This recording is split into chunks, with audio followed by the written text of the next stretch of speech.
이렇게 국정브리핑 전반에서는 지금까지 무엇을 해왔나에 대해 설명을 했다면 후반부에는 앞으로 무엇을 할 것인가 과제에 대해서 얘기를 했는데 그래서 나오는 게 네 가지 과제입니다. 첫 번째 과제가 바로 연금 개혁인데 김성환 평론가께 질문 드리겠습니다.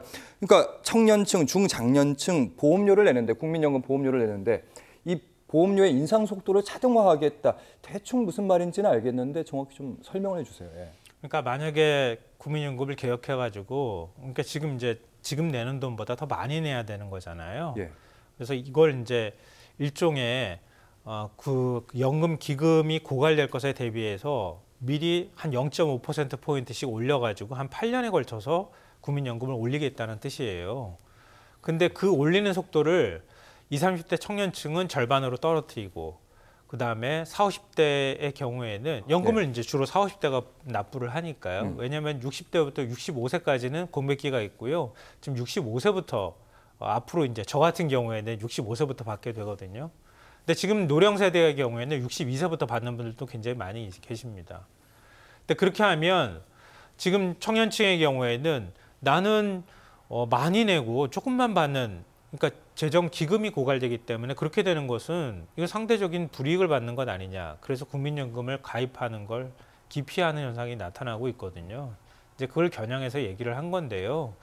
20, 30대한테는 박수를 혹시 받으실 수 있을지 모르겠지만 40, 50대한테는 저는 박수 받을 일은 아니라고 보고요.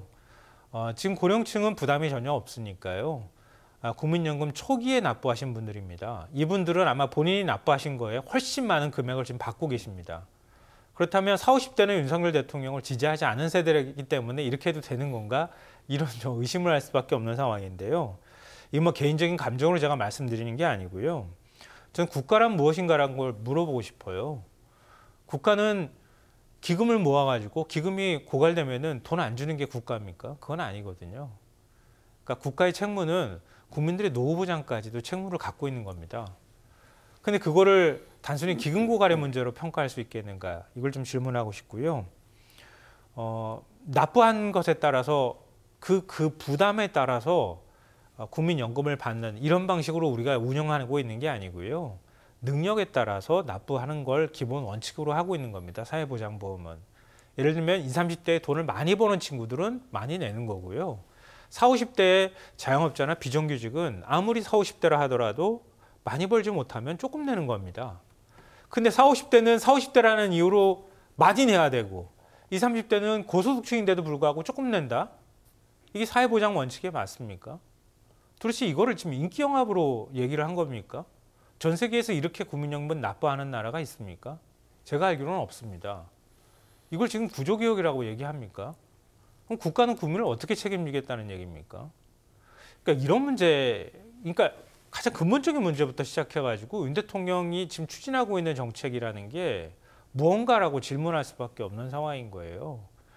뭐 의료개혁이나 뭐 이런 부분에 대해서 다음번 다시 또 말씀드릴 기회가 있으면 나머지 말씀드리겠습니다만 국민연금에 대한 시각 자체를 이렇게 협소하게 만들게 되면 그러면 국민연금 제도 자체가 형해화되고 저 같은 경우에도 국민연금을 그럼 뭐하러 내지? 내가 내는 것만큼 그냥 받으면 그만인데 그럼 그냥 사보험 들어버리면 되겠네?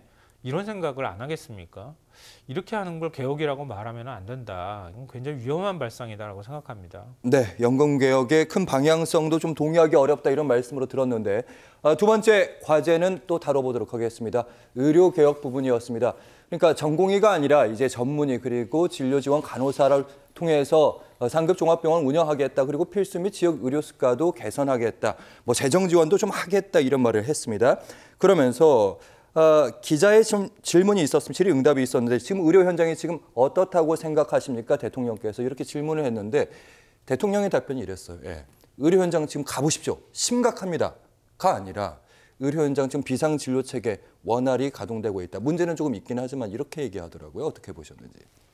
글쎄요. 뭐 제가 이제 물론 상황 인식이 대통령 입장에서는 조금 차이가 날 수 있죠. 일반인들과는 좀 다를 수는 있죠.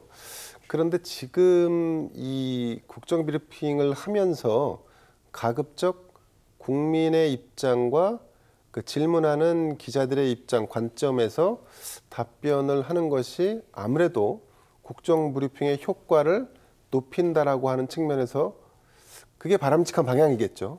근데 대통령은 여전히 본인이 바라보는 시각과 본인이 알고 있는 지식 그리고 본인에게 전달되는 여러 가지 보고서를 토대로 해서 그런 자신만의 이 사안을 바라보는 관점을 나름대로 그림을 그려놓은 것 같습니다. 그러니까 이거 제가 말씀드리고 싶은 거는 네.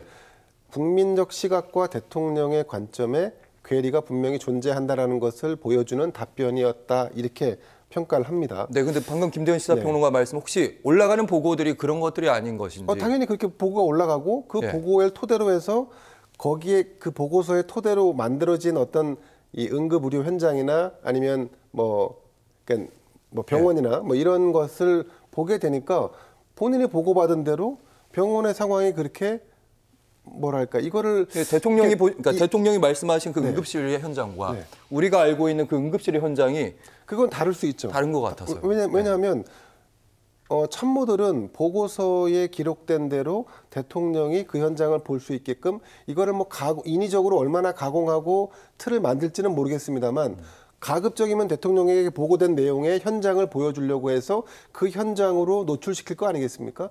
그럼 대통령은 거기서 확신을 갖겠죠. 보고서에 올라온 대로 여러 우려가 있지만 본인도 얘기했습니다만 예, 여러 우려가 있다고 예. 우려가 있지만 가서 보니까 보고서의 토대로 그 현장이 보여지고 그 노출된 곳을 확인하고 나서는 대통령의 입장에서는 일반 대중들이 이를테면 응급실 뺑뺑이를 하고 있다는 것에 대해서는 거리감을 느껴지는 부분이 생기겠죠. 자, 저는 그래서 그 답변이 좀 오답이었다라고 지적을 안 할 수 없습니다. 다만 그러면 그러니까 의료 개혁이라는 것이 불필요한가? 아마 정치권의 여야를 막론하고 모두가 다 의료 개혁이 필요하다고 얘기할 겁니다. 그러니까 정량적으로 보면 의사를 증원해야 한다는 부분에도 대부분 동의하고 또 정성적으로 보면 수가에 대한 조정도 필요하고 지역이나 아니면 응급 필수 의료에 대한 보강도 누구도 다 동의합니다.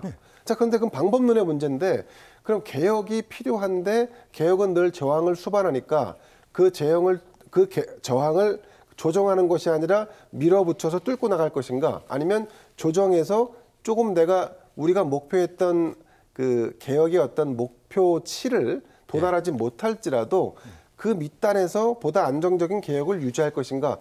저는 진정한 보수주의적 관점이라면 10의 목표를 달성하기 위해서 무작정 목표치로 달려가서 10까지 오긴 했는데 예. 예상치 못했던 10 플러스 알파, 베타, 감마의 부작용이 생기는 것을 그냥 갈 것이냐 아니면 그런 예측 불가능한 부작용을 어느 정도 간파하고 그러면 거기까지 가는 것보다 그렇게 밀어붙이는 것보다는 적당한 절충안 5와 6까지 가더라도 그건 타협안을 만들고 조정안을 만들어서 안정적인 개혁의 발판을 기초를 다질 것이냐 저는 그런 선택의 문제이고 대통령은 당연히 후자를 선택하는 것이 맞다라고 봅니다.